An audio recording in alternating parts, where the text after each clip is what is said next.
Hello everyone, मेरे channel में आप सबका स्वागत है। मेरा नाम है मृणालिनी। चलिए देखते हैं इस रीडिंग के माध्यम से यूनिवर्स आपको क्या मैसेज देना चाहते हैं। डियर यूनिवर्स, प्लीज़ बताइए जो भी कलेक्टिव इस रीडिंग को देख रहे हैं उनके हाईएस्ट गुड के लिए आपने क्या बताना चाहते हैं। Dear universe, thank you for your grace, thank you for the love, thank you for abundance, thank you for healing, thank you for transformation, thank you for guidance, thank you for clarity, thank you for protection, thank you for validation. Dear universe, thank you, thank you, thank you.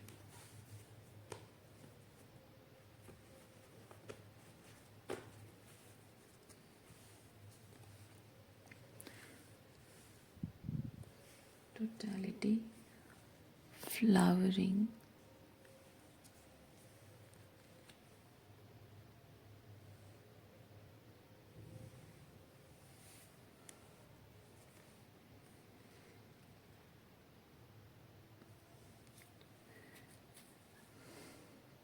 कोई एक बहुत ही ये आपका inner conflict हो सकता है या फिर एक कॉन्फ्लिक्टिंग सिचुएशन है। मैं फील कर रही हूँ आपका इनर कॉन्फ्लिक्ट है, क्योंकि आप इस वक्त किसी एक बहुत ही बुरे सिचुएशन से बाहर निकल रहे हो। ये फ्लावरिंग एनर्जी में आ रहे हो। ये आपके इनर मैस्कुलिन एनर्जी है, यानी कि वो एम्पावरमेंट। ठीक है, so you are taking action. तो यहाँ पे वो ग्राउंडेडनेस टेकिंग एक्शन, इसीलिए ग्राउंडेडनेस आ रही है। लेकिन फिर भी कुछ ना कुछ कॉन्फ्लिक्ट है अंदर आपके, जिसकी वजह से कि आप ये नहीं कर पा रहे हो, या फिर अगर लोगों से डील कर रहे हो, कॉन्फ्लिक्ट उनके और आपके बीच में है, तो शायद लोग आपको करने नहीं दे रहे हैं, ये चीज़ करने नहीं दे रहे हैं। सॉरो, न्यू विजन,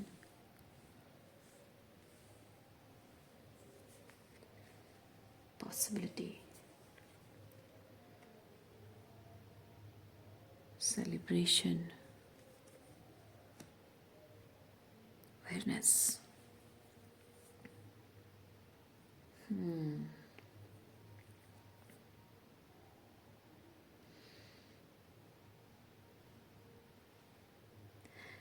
आप ये सिचुएशन से ये प्रॉब्लम से बाहर निकलने का जो रास्ता आपने चुना है, ये आपका एक विजन है इस सिचुएशन के बारे में।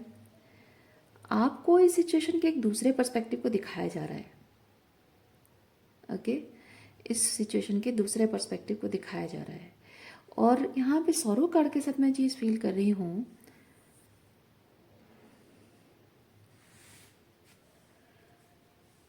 ये अदर पर्सन की एनर्जी है। इस सौरव वाली एनर्जी से आप बाहर निकल चुके हो। ये जिनसे डील कर रहे हो ना, जिनसे आपका रिलेशनशिप कॉन्फ्लिक्ट चल रहा है, ये उनकी एनर्जी है। और मैं ये चीज़ फील कर रही हूँ कि आपके ये पर्सन का कहना है कि वो भी आप ही की तरह, ये जैसे आप दुखी रहे हो पास्ट में, वो भी आप ही की तरह दुखी रहे हैं।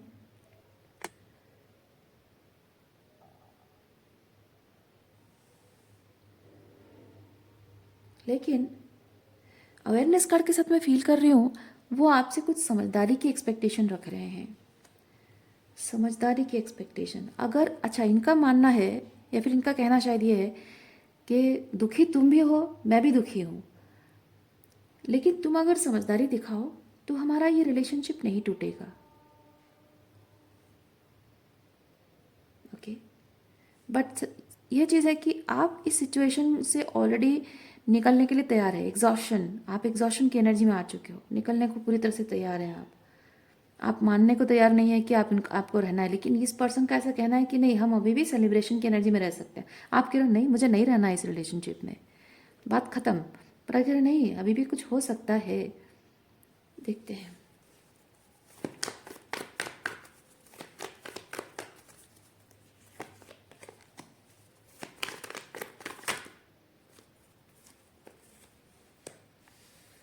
देखिए, यहाँ पे बहुत सारे लॉजिक कार्ड आए हैं। ये किंग ऑफ सॉर्ड्स है, ये क्वीन ऑफ सॉर्ड्स है, ऊपर से यहाँ पे टू ऑफ सॉर्ड्स है, यहाँ पे नाइट ऑफ सॉर्ड्स है।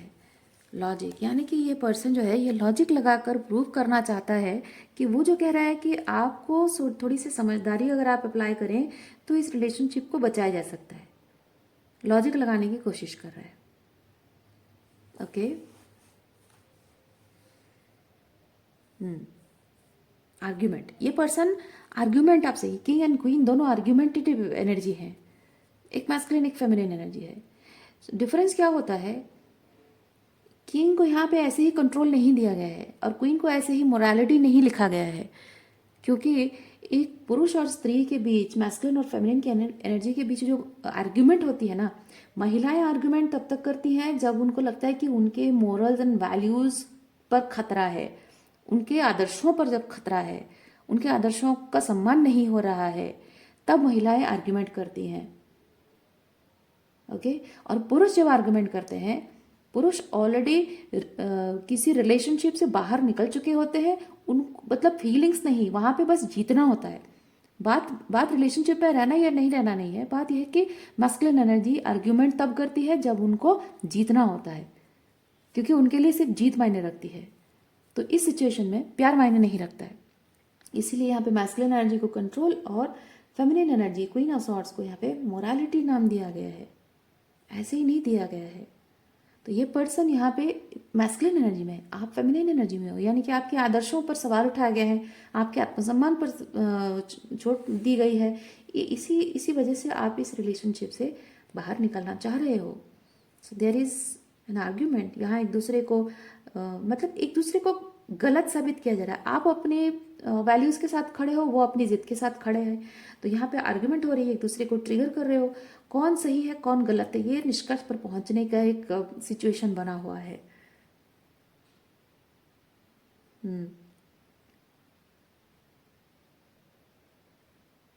तो जाहिर सी बात है कि अगर ये पर्सन आपको अपने साथ रखना चाहता है, बनाए रखना चाहता है, इस रिलेशनशिप को बनाए रखना चाहता है, तो उसमें ज़रूर उसका अपना कुछ कंट्रोल करने का टेंडेंसी होगा कि आपके होने से उसकी लाइफ सॉर्टेड फील कर रही हो, सॉर्टेड रहती हो, इन कंट्रोल उसको फील होता हो, कुछ ना कुछ तो आपसे उसको बेनिफिट तो मिल रहा है, इसीलिए वो आपको छोड़कर जाने की बात नहीं कर रहा है, वो आपको रहने के लिए कह रहा है। और अगर आप यहाँ पे रिलेशनशिप को एंड कर रहे हो, तो ज़रूर आपके भावनात्मक रूप में आपके सेल्फ रेस्पेक्ट को लेकर ना, साइकोलॉजिकली कुछ ना कुछ आपने एग्जॉशन एक्सपीरियंस किया है। ओके और क्या है देखते हैं।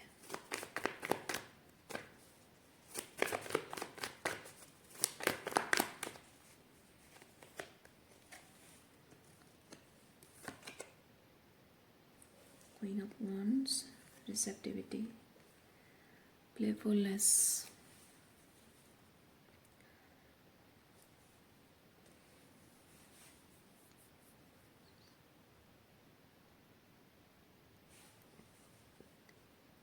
Queen of Wands, light hearted energy, ये बहुत ही लाइट हार्टेड एनर्जी है। आपके अंदर की जो लाइक ये शेयरिंग वाली एनर्जी बहुत ही अबंडेंट एनर्जी है, बहुत ही लाइक आपसे मोटिवेशन मिलता है, आपसे प्यार मिलता है, रोमांस मिलता है, लाइफ में स्पार्क आती है, ठीक है, बहुत कुछ अच्छा चीज़ है। वो प्लेफुलनेस है, एंटरटेनमेंट एंजॉय करता है लाइफ को, जैसे कि कोई इंसान बहुत बर्डनसम फील कर रहा है, ये दुखी वाली एनर्जी है ना, बहुत एग्जॉस्टेड फील कर रहा है, कोई अंदर ही अपने आप से फाइट कर रहा है, कोई लाइफ को इन कंट्रोल नहीं फील कर रहा है, उसको बहुत लाइट हार्टेड एनर्जी चाहिए, आपसे वो लाइट हार्टेड एनर्जी उसको मिलती है। ठीक है, देखिए रिसेप्टिविटी, वो इंसान रिसीव करता है और यही चीज़ है जो वो खोना नहीं चाहता है आपसे, इसीलिए आपको वो अपने लाइफ में रखे रहना चाहता है।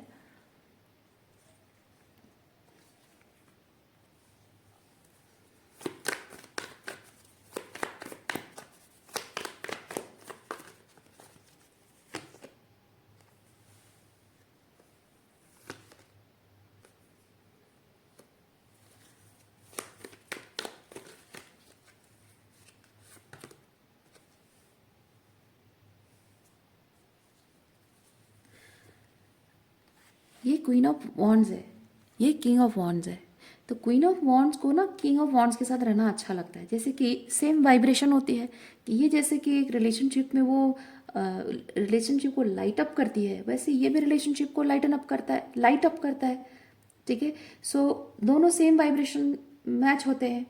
तो मैं यहाँ पे एक चीज़ देख रही हूँ, आपके और इसके रिलेशनशिप जब शुरू हुआ होगा ना, आपके अंदर की ये क्वीन ऑफ वॉन्ड्स एनर्जी इसको बहुत पसंद आई होगी और इसने शायद कोशिश की होगी कि आपको इम्प्रेस करने के लिए ये किंग ऑफ वॉन्ड्स एनर्जी उसने दिखाने की कोशिश की होगी, लेकिन देखिए समय के साथ साथ धीरे धीरे ये एनर्जी फेड हो गई है। ओके, धीरे धीरे ये स्पार्क जो है ये फेड हो गई है, और इसके बाद जाकर आपको इसका असली चेहरा आपको नजर आया है।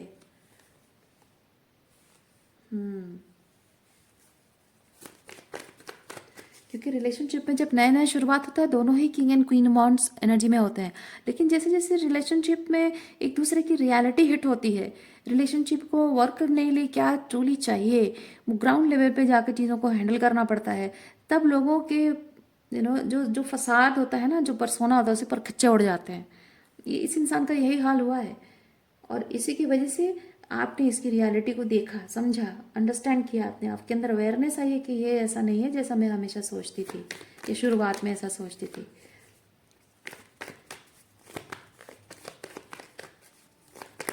इस इंसान के साथ शायद आप मे बी 9 वीक्स का रिलेशनशिप रहा हो, या 9 मंथ्स रहा हो, या 9 years का रिलेशनशिप रहा हो।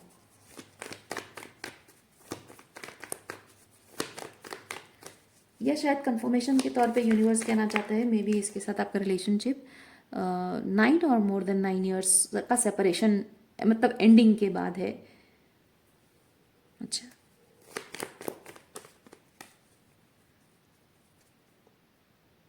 क्योंकि मैं अचानक से थोड़ा सा साइलेंट इसलिए हो रही हूँ क्योंकि अगर अगर इस रिलेशनशिप के एंडिंग के 9 years, ऑलमोस्ट 9 years तक अगर आप पहुँच गए हैं उसके बाद भी ये रीडिंग देख रहे हो, यानी कि आपको हीलिंग करने में टाइम लग रहा है अभी तक।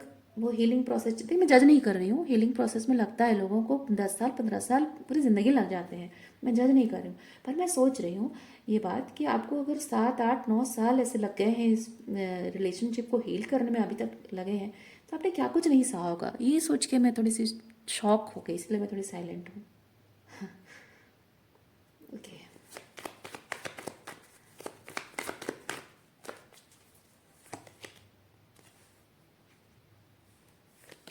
Trust in consciousness. ओहो, ये देखिए, ट्रस्ट इन योर कॉन्शियसनेस, ठीक है, हायर लेवल ऑफ कॉन्शियसनेस जब आपकी है, आपका डिसर्नमेंट सिस्टम है, उस पर विश्वास रखना। हाँ, मैं अभी भी वही फील कर रही हूँ, इतना टाइम आपको लग रहा है क्योंकि ये पर्सन जो है ना, ये अपनी बातों में उलझाता है, मैनिपुलेटिव। ये king and queen of swords, जो सॉर्ड वाली एनर्जी ना, बहुत ही बातों से मैनिपुलेटिव होते हैं। बातों से मैनिपुलेट कर देते हैं लोगों को, बातों से कंट्रोल करने की कोशिश करते हैं, और यही रीज़न है आप इसकी बातों को बहुत पर्सनली ले रहे हो, और सेल्फ जजमेंट भी आपके अंदर है, सेल्फ जजमेंट भी है, इसीलिए आप कंफ्यूजन में आ जाते हो। आपको इतना अगर टाइम लग रहा है हीलिंग करने में, मतलब अपने आप को लेकर आप सेल्फ जजमेंट में हो, और सेल्फ कॉन्फ्लिक्ट, अगर इनर कॉन्फ्लिक्ट अगर आपके अंदर है, तो मुझे ऐसा लग रहा है मे बी आपके चाइल्डहुड ट्रॉमा रहे होंगे। क्योंकि जिस इंसान को कोई ट्रॉमा नहीं होता ना, ऐसे इंसान को बहुत जल्दी उसके रेड फ्लैग दिख जाते हैं, और ऐसे जो जो बहुत ही हाई वैल्यू मैन और वुमेन पहले से ही होते हैं, तो वो ऐसे ऐसे लोगों को ज़्यादा टाइम एंटरटेन नहीं करते हैं। लेकिन जो ट्रॉमा बॉन्डेड लोग होते हैं, ट्रॉमा मतलब वुंडेड मैस्कुलिन्स या वुंडेड फेमिनिन्स होते हैं, स्पेसिफिकली नार्सिसिस्टिक अब्यूजिव पेरेंट्स हों, तो ऐसी सिचुएशन में हीलिंग करने में बहुत टाइम लगता है। चाइल्डहुड वोंडिंग्स होता है ना, बचपन से वो ग्रूमिंग ऐसी हुई होती है, इसलिए टाइम लगता है। और क्योंकि when you are dealing with a narcissist father, और एक मैनिपुलेटिव मदर, ठीक है, तो उसमें क्या होता है, आप आपको कंफ्यूज किया जाता है, आपको हमेशा ये यकीन दिलाया जाता है कि आप गलत कर रहे हो, आप कुछ सही नहीं कर रहे हो, क्योंकि बचपन से आप जब एक बहुत ही हाई वैल्यू पर्सन है ना, तो एक ऑथेंटिक पर्सन है, तो क्या होता है, एक नार्सिसिस्ट फादर या फिर एक वुंडेड जो मैनिपुलेटिव मदर होती है, तो वो लोग क्या करते हैं, आपकी ऑथेंटिसिटी को हैंडल नहीं कर पाते, उनको चाहिए उनकी लाइफ उनकी इजी इजी चलती रहे ऑलरेडी, क्योंकि जबकि वो इस तरह से टॉक्सिक लोग हैं, यानी कि उनके अपने भी उंडिंग्स हैं, तो अपनी उंडिंग्स की वजह से वो खुद ही तो सफ़र कर रहे हैं, इनर चाइल्ड उनका खुद का सफ़र कर रहा है, परेशान है, तो उनको लाइफ आसान करनी है, और जैसे तैसे करके वो सरवाइव करके अपनी लाइफ को मटीरियलिस्टिकली, फाइनेंशियली और बाकी तौर पे रिलेशनशिप को जैसा तैसे करके निभा कर आसान करने की कोशिश कर रहे हैं। ऊपर से आप जब उनके बच्चे हो तो वो चाहते हैं कि आपकी तरफ से भी थोड़ी सी आसानी हो जाए, और बच्चों को कंट्रोल करना आसान होता है, मार पीट करके, गाली गलौज करके, उनको धमका के, है ना, डरा धमका के, ये बच्चों को कंट्रोल करना आसान होता है। वो अपने रिश्तेदारों को नहीं कर सकते कंट्रोल, अपने माँ बाप को कंट्रोल नहीं कर सकते, क्योंकि ऐसे जो टॉक्सिक मैन एंड वुमेन होते हैं ना, इनको लगता है कि वो दूसरों को कंट्रोल करके अपनी ज़िंदगी आसान कर सकते हैं।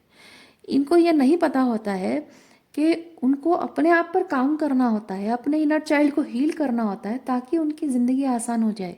दुनिया को कंट्रोल नहीं कर सकते, इसीलिए दुनिया भर की सारी जो उलझने होती हैं दिल में दबा के बैठे होते हैं, अपने बच्चों पे सारा गुस्सा उतारते हैं और बच्चों को कंट्रोल करते हैं। ऐसे में बच्चों को बोलते हैं तुमको पीपल प्लीजर बनना है, तुमको पापा की खुशी के लिए चलना है, घर में जैसी शांति बनी रहे। मम्मी मैनिपुलेटिव मदर कहेगी घर में शांति बनाए रखनी है, नार्सिसिस्ट फादर कहेगा मैं जैसा चाहूँगा वैसी चीज़ें होंगी, मेरे हिसाब से चीज़ें होंगी, मैं हमेशा राइट हूँ, तुम गलती करो तो भी मुझसे माफ़ी मांगो, मैं गलती करूँ तो भी वो भले मुंह से नहीं कहेगा, लेकिन वो गलती करेगा तब भी आप तो जानते हो, ऑथेंटिक पर्सन होने के नाते आप जानते हो कि आपने कुछ गलत नहीं कहा, तो आप माफ़ी नहीं मांगोगे, पर आप दुखी रहोगे। आपको ज़बरदस्ती आकर बोला जाएगा कि तुम पापा से माफ़ी मांगो, क्यों, गलती नहीं की है, क्यों माफ़ी मांगो, नहीं माफ़ी मांगनी पड़ेगी, क्योंकि एक्सक्यूजेस देंगे, बड़ों के साथ ऐसे नहीं बिहेव करते, ये नहीं करते, वो नहीं करते। फिर बेसिक थिंग ये है कि उन्होंने कुछ गलत बात कही है, तो उस गलत बात के लिए एक्चुअली में उन्हें अकाउंटेबिलिटी लेनी चाहिए, है ना। तो बच्चे बड़े अपने बच्चों से माफ़ी मांगे, उससे उनका सम्मान घट नहीं जाता,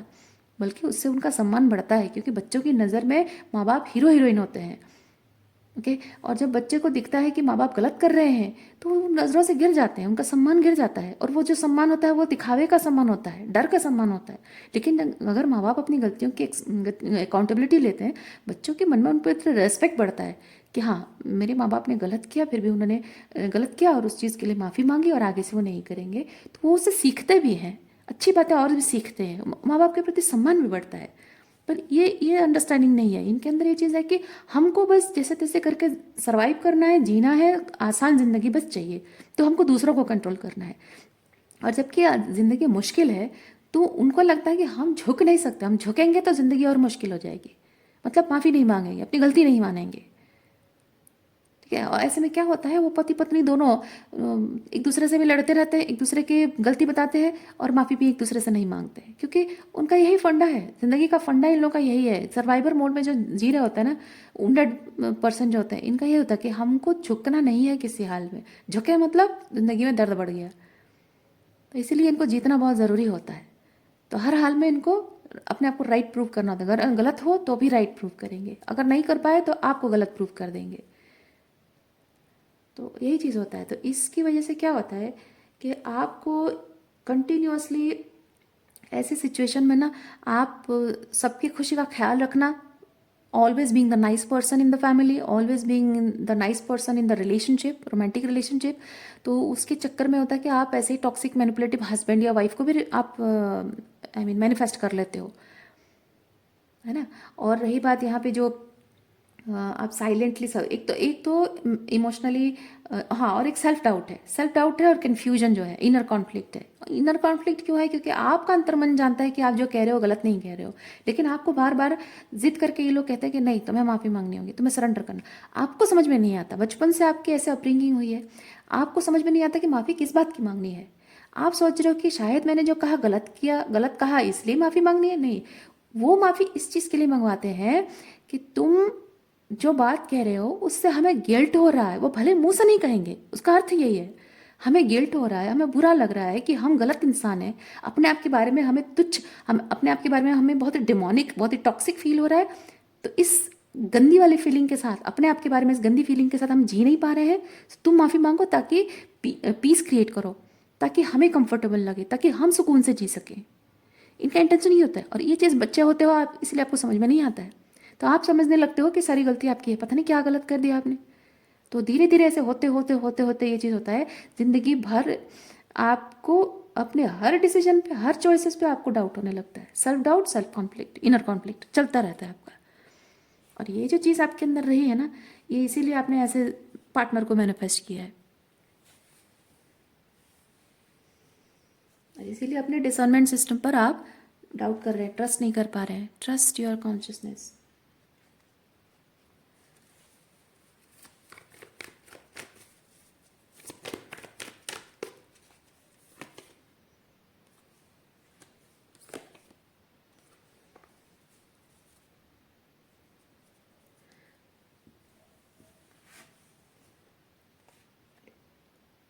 आपको शायद बचपन से यही भी सिखाया गया है कि तुम हम जैसा कहते हैं वैसा करोगे तभी जाकर लाइफ में तुम्हें सक्सेस मिलेगा, अदरवाइज नहीं मिलेगा। पर नहीं, आपको यूनिवर्स कह रहा है कि आपका जो डिसर्नमेंट सिस्टम है ना, वो हमेशा से सही था, बचपन से भी सही था। जब आपको ये गलत साबित करने की आपके पेरेंट्स ने कोशिश की थी, तब भी आप सही थे। आपका डिसर्नमेंट सिस्टम एकदम राइट था, आप अपने ऑथेंटिक सेल्फ में थे, और अभी भी सही है। बट डिफरेंस यही है कि माता पिता टॉक्सिक पेरेंटिंग का प्रभाव पड़ा है, इसीलिए आप खुद ही खुद को डाउट कर रहे हो।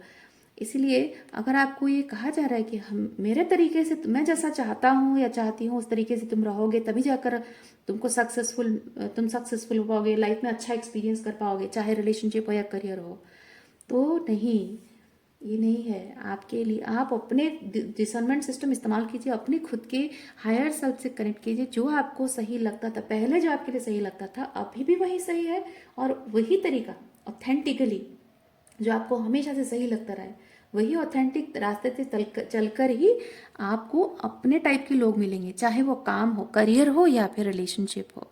हर क्षेत्र में आपको अपने टाइप के लोग मिलेंगे जो आपकी रिस्पेक्ट करेंगे। आप जैसे हैं आपको वैसे अपनाएंगे। देखिए, मैं एक चीज़ आपको बताती हूँ, वुंडेड होना हमारे हाथ में नहीं है। जीवन के क्या अनुभव हैं उसके ऊपर डिपेंड करता है। अब तो ये भाग्य में लिखा है कि हम जब पैदा होते हैं तो कैसे माँ बाप हम मैनिफेस्ट करते हैं, कैसी रियलिटी मैनिफेस्ट करते हैं, अब तो ये हमारे हाथ में तो है नहीं। तो वुंडेड हर कोई हो सकता है, लेकिन जब वुंडेड होता है ना, वो तीन तीन प्रकार के आप वुंडेड पर्सन को तीन में डिवाइड कर दीजिए। तो वुंडेड पर्सन का क्या होता है, एक वुंडेड पर्सन दुखी है, मतलब वो चाहता है कि उसके दुख थोड़ा कम हो जाए, तो वो क्या करेगा, अपना दुख दूसरों को बताएगा, है ना। तो दूसरों को बताना मतलब उसके, एक है कि वो अपने आप को एक सिचुएशन का विक्टिम समझ रहा है, तो है वो एक सिचुएशन का विक्टिम है, लेकिन वो सिंपैथी गेन करने के लिए कर रहा है। एक होता है सिंपैथी गेन करने के लिए करता है, और वो वो जानता है कि आपकी सिंपैथी जब उसे मिल रही है तो किसी ना किसी तरीके से उसका ईगो बूस्ट हो रहा है, उसको थोड़ी सी हीलिंग मिल रही है, तो वो आपको अपने लाइफ में बनाए रखना चाहेगा। और बस आपको अपने लाइफ में बनाए रखने के लिए, उसके पास है नहीं, आपको देने के लिए कुछ है नहीं, ठीक है, इमोशनली कुछ देने के लिए है नहीं, तो आपको एनीवे कुछ ना कुछ आपके लिए एफर्ट्स, छोटा मोटा झूठा एफर्ट्स करके, मैनिपुलेशन करके वो आपको अपने लाइफ में रखना चाहेगा। ये होता है मैनिपुलेटिव वुंडेड पर्सन। एक और होता है जो कि अपने अपने आप को विक्टिमाइज कर रहे होते हैं, और उस विक्टिम मोड से बाहर निकलने के लिए, नहीं, विक्टिम मोड से बाहर निकलने के बारे में बाद में बात करेंगे। तो वो जो अपने आप को विक्टिमाइज कर रहे होते हैं, उनको भी सिंपत्ति चाहिए, ठीक है। लेकिन ये टाइप के जो लोग होते हैं ना, ये क्या करते हैं, जैसे कि एक कांटा चुभा है उसके हाथ में, ठीक है, और वो चाहता है कि वो जो कांटा चुभा है, जो उसको चोट लगी है, आप उसे देखो और आपके मन में उसके प्रति सिंपैथी आए, तो वो सिर्फ आपको एक्सप्लेन नहीं करेगा कि उसके साथ क्या हुआ है, वो एक कांटा लेकर आपको चुबो देगा, और चुबो देने के बाद आपको जो तकलीफ होगी ना, वो कहेगा देखा ऐसी तकलीफ हो रहा है मुझे, और वो एक्सपेक्ट करेगा कि आपको जो तकलीफ हुई उस तकलीफ का अंदाज़ा आप लगाओ कि उसको कितनी तकलीफ हो रही है, और आप उसको सिंपथाइज करो। बात समझ रहे? ये एक टाइप के वुंडेड पर्सन होते हैं, इनको बोला जाता है नार्सिसिस्ट। एक होता है मैनिपुलेट करता है सिंपैथी के लिए, और एक होता है आपको दुख देता है, वही दुख जो उसने पाया होता है वही दुख आपको देता है ताकि आपसे सिंपैथी मिल सके। और एक लेवल के और वुंडेड एम्पाथ होते हैं जो कि अपना दुख लोगों के साथ शेयर करते हैं, जिनके साथ उनका कनेक्शन है, शेयर करते हैं, ये बताने के लिए कि I have been through a lot. अगर मान लीजिए दो लोगों के बीच रिलेशनशिप है और दोनों में कोई प्रॉब्लम हो गई है, तो आप एम्पाथ अपना दुख और तकलीफ किसी के साथ जब शेयर करोगे, ठीक है, आप उस इंसान से कहोगे कि I have been through a lot, और ये जो कुछ भी मेरे साथ हुआ है उसकी वजह से ट्रॉमा हुआ है, ट्रॉमा की वजह से कुछ एक ट्रॉमा रिस्पॉन्स डेवलप होता है, हर किसी का डेवलप होता है। ये जो पहले मैनुपुलेटिव था, इसका भी ट्रॉमा रिस्पॉन्स है, वो मैनुपुलेशन यूज़ करता है। दूसरा जो नार्सिसिस्ट है, उसका ट्रॉमा रिस्पॉन्स है, वो दूसरों को तकलीफ देता है, चुभोता है ना। और एक होता है जो ट्रॉमा हुआ है, ट्रॉमा का रिस्पॉन्स के तौर पे मेरा जो बिहेवियरल मैकेनिज्म है, मेरा जो पैटर्न डेवलप हुआ है, उस पैटर्न की वजह से मैंने एक सर्टन तरीके से तुम्हारे साथ बिहेव किया जिसका बुरा असर तुम पर पड़ा है, जो नहीं होना चाहिए। और and I am very much very very very much aware कि मैंने जो कहा या जो किया वो क्या था और क्यों था। क्यों मतलब ट्रॉमा रिस्पॉन्स था, और उसका इफेक्ट तुम्हारे ऊपर क्या पड़ रहा है या हमारे रिलेशनशिप पर क्या पड़ रहा है, मैं बहुत अवेयर हुई इस चीज़ को लेकर।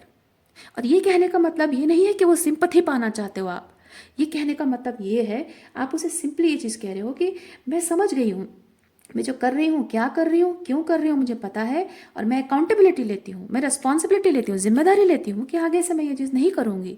मैं अपने ट्रॉमा पर काम करूँगी, हीलिंग करूँगी, और रिस्पॉन्सिबिलिटी लूँगी कि मेरे पैटर्न्स मुझे रूल ना करें। मैं उन्हें चेंज करके हेल्दी पैटर्न्स लाऊंगी ताकि तुम्हारे और मेरे बीच रिलेशनशिप हेल्दी बना रहे।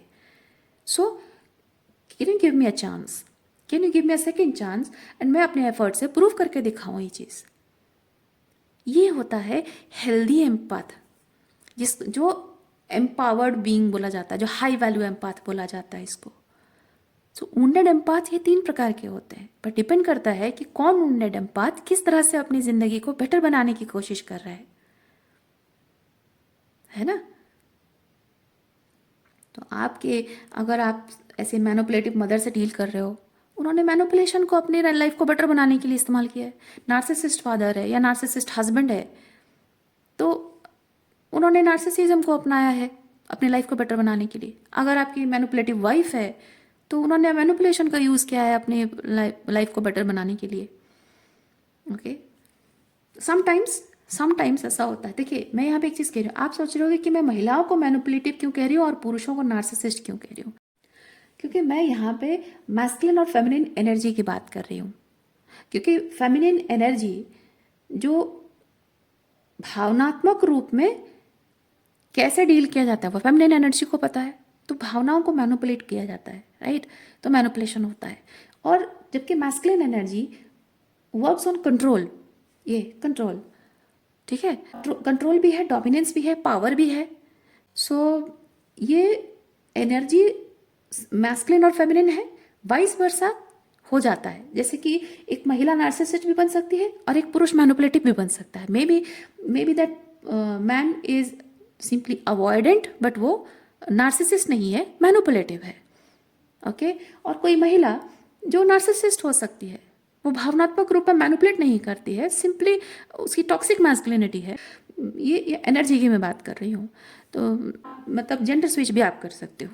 रिश्ते तब सही तरीके से निभाए जाते हैं जब दोनों एम्पाथ भले ही वुंडेड हों, लेकिन वो अपने अपने आप पर काम करना जानते हैं। ट्रॉमा है, कैसा ट्रॉमा है, उसकी ट्रॉमा के रिस्पॉन्स क्या हैं, ट्रॉमा के पैटर्न्स क्या हैं, उनके बिहेवियरल पैटर्न क्या डेवलप हो रहे हैं, उस बिहेवियरल पैटर्न से उन पर और उनके साथी पर और मतलब रिलेशनशिप पर भी क्या असर पड़ रहा है ना।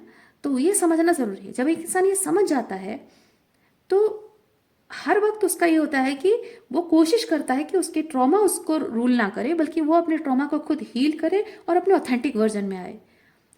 और ऐसा ज़रूरी नहीं है कि आप 2 वुंडेड लोग अगर रिलेशनशिप में आ रहे हो और हीलिंग कर रहे हो, तो ऐसा ज़रूरी नहीं है कि दोनों एक दूसरे को ट्रिगर ना करो। होगा, ट्रिगर्स होंगे, लेकिन उसमें इम्पॉर्टेंट चीज़ यह है कि जब आप दोनों को पता है कि आपको करना क्या है, तो वहाँ दोनों एक दूसरे के साथ मिलकर अपने रिलेशनशिप पर काम कर सकते हो। वहाँ पे बात हार जीत की नहीं है कि कौन सही है कौन गलत है, कौन जीता कौन हारा, किसका आर्गुमेंट सही है कौन गलत है, नहीं, बात वो नहीं है। बात होता है रिलेशनशिप में सरेंडर की। सरेंडर का मतलब क्या होता है पता है? ये नहीं कि मैं हारी और तुम जीते, या तुम जो कहोगे मैं वो सब कुछ करूँगी, नहीं। सरेंडर का मतलब होता है ईगो को सरेंडर करना, एक ये अपना पर्सपेक्टिव ओपन रखना, मतलब अपना ब्रॉडर पर्सपेक्टिव रखना, ओपन माइंडेड रहना, ये ओपन माइंडेड रहना। समझने के लिए, दूसरे की पर्सपेक्टिव को समझने के लिए ओपन माइंडेड रखना बहुत ज़रूरी है दोनों के लिए। तो वहाँ पे ईगो को साइड पे रखना पड़ता है। तो सरेंडर का मतलब वही है, अपने अहंकार को सरेंडर करना। रिलेशनशिप में अहंकार की कोई जगह नहीं होती है। ये जो टॉक्सिक मैनिपुलेटिव लोग होते हैं, नार्सिसिस्ट होते हैं, मैनिपुलेटर्स होते हैं, इनको क्या लगता है कि हमको लोगों को कंट्रोल करना आता है, ज़िंदगी को कंट्रोल करना आता है, हमको लोगों को मैनिपुलेट करना। आप जो काम कर रहे हो उससे आप रिलेशनशिप को निभाना सीख रहे हो।